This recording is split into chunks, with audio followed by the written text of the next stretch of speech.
So today we're going to talk about mastering contract cancellations. This is part one of a three-part series. So today we're going to talk about how a seller can cancel a purchase agreement. So what is the most important consideration for a seller in canceling a contract? In canceling a contract, the most important consideration is for the seller and agent to act methodically and deliberately through the process. The seller should be aiming for a proper legal cancellation, which would be difficult for a buyer to challenge.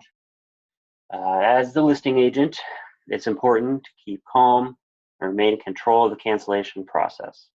Rushing the process of cancellation will often lead to a defective or questionable cancellation. Keeping the seller informed about the process and the necessity to handle it properly will help to also keep the seller calm. So, as you're going through the cancellation process, just be very deliberate in everything you're doing. Let the seller know you're doing this for a specific reason. They're probably going to want to get the home back on the market. So you need to go through the proper channels and the proper steps to make sure you're able to do that. So just keep the seller informed, keep them calm, and keep them on board with what you're doing. What are the reasons that a seller may cancel as stated in the RPA? The RPA prescribes exactly 10 reasons why a seller may cancel. All of the reasons require some type of notice to be given to the buyer. Those notices are either a notice to buyer to perform, which is form NBP in your ZIP forms, or a demand to close, which is form DCE. Those need to be given before a seller may issue the cancellation. So here are the 10 reasons. Number one, the buyer fails to remove the applicable contingencies. Buyer fails to deposit the earnest money deposit or increase deposit into escrow. The buyer or the funds for the earnest money deposit or increased deposit are not good when deposited. Number four, the buyer fails to deliver the pre-qualification letter. The buyer fails to deliver verification of down payment and closing costs. Number six, if the seller has reasonably disapproved of the above mentioned verification. So if they don't agree with the verification of down payment and closing costs, maybe they think it's fraudulent, maybe they think it's not enough, they need to be comfortable with that verification. Number seven, the buyer fails to return the TDS, NHD, lead disclosures, or other disclosures if required. Number eight, the buyer fails to sign a separate liquidated damages form for an increased deposit. Number nine, the buyer fails to deliver notice of FHA or VA costs or terms, if there is either an FHA or VA loan, of course. And number 10, the buyer fails to close escrow on time. When this is the reason for the seller's cancellation, the contract requires that the seller first deliver a DCE prior to cancellation. And the DCE, again, is the demand to close escrow. So where can I find the cancellation provisions in the RPA? So the cancellation provisions in the contract are in paragraphs 14D1 and D2. So I pulled this snippet from the actual RPA so you can see where the seller's right to cancel is and that it's clearly spelled out in the actual RPA.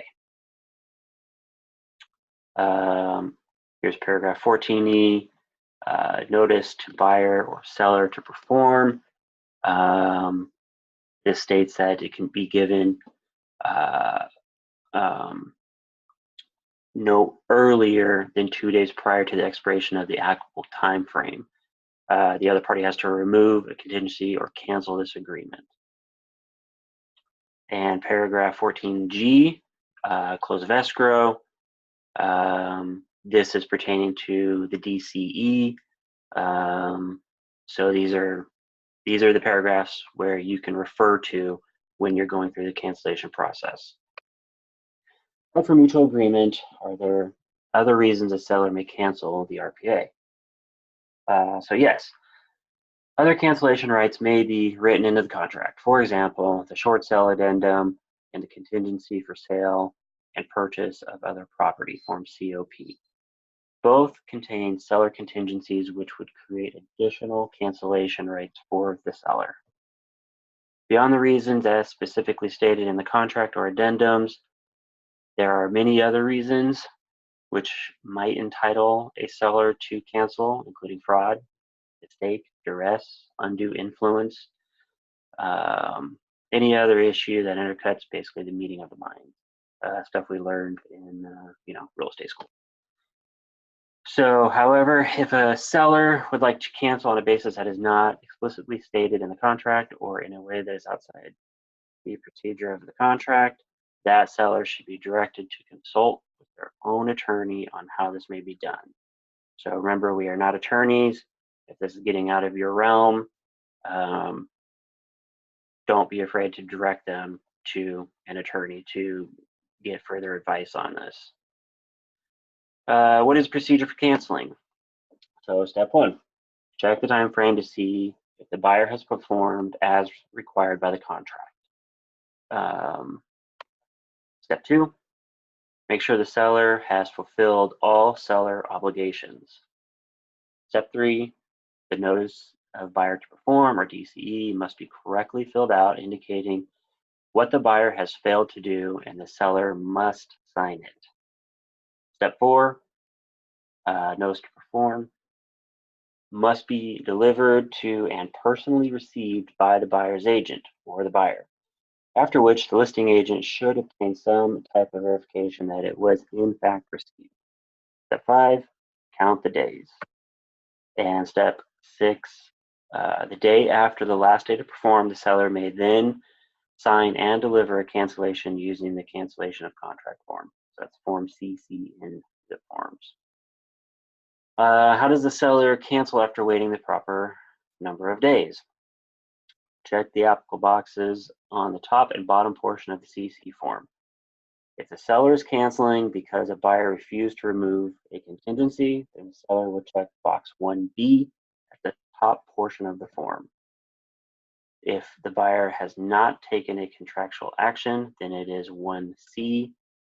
If the buyer has not closed escrow after being given a DCE, then the seller will check other and write in buyer has failed to close escrow after being given a demand to close escrow. May a seller cancel if a buyer removes contingencies first? No. A buyer may remove contingencies prior to the seller's cancellation. If prior to the seller canceling, the listing agent receives a contingency removal from the buyer as demanded, then in that case, the seller no longer has any right to cancel. Even if the seller were to attempt to cancel, the parties would remain in a binding contract. Cancellation is a unilateral act, regardless of whether there is an open escrow. The 10 reasons for cancellation, as outlined previously, confer upon the seller a right to cancel unilaterally. It is irrelevant whether the buyer agrees to the cancellation. As long as the seller has properly followed the correct procedure, the seller's cancellation will be effective. Is cancellation effective if buyer will not sign cancellation of escrow? The answer is that the RPA provides the seller with a unilateral right to cancel the contract, and the seller may therefore cancel the contract without the buyer's consent. Escrow, however, may require signatures from both parties to cancel the escrow, but the fact of an escrow being open does not affect the validity of the seller's cancellation. The buyer's refusal to sign the bottom portion of the CC form does not preserve the buyer's right to buy or render the seller's cancellation ineffective. So it is canceled. If you'd like to find more information on cancellations, what to do if you're going through a cancellation, you can always refer to this webinar, or you can go to car.org. The risk management section has a lot of good information on cancellations and other other problems and things you may run across in the real estate business. So this concludes part one of mastering cancellations. I'll be rolling out part two following this.